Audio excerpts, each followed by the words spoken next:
po ito, si Langgam at si Tipaklo. Si Langgam, masipag siya sa trabaho. Lagi siyang naiipon, ayaw niya may nasasayang. Ito naman si Tipaklong, tamad, walang ginagawa, pasayaw-sayaw, patalon-talon. Di niya naiisip yung lungkot sa kagutom. Isang araw, si Tipaklong nakita si Langgam.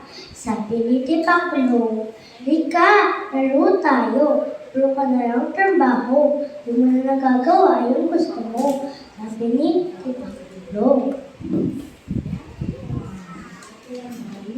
Sabi naman ni Langgam, "Okay lang kaibigan, baka sisi ako sa huli."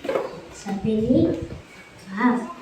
Naiwan si Tipaklong, pasayaw-sayaw, patalon-talon.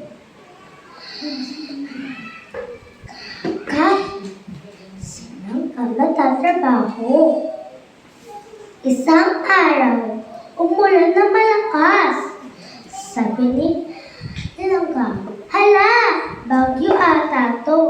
Umuwi si Langgam at tumigil kakatrabaho.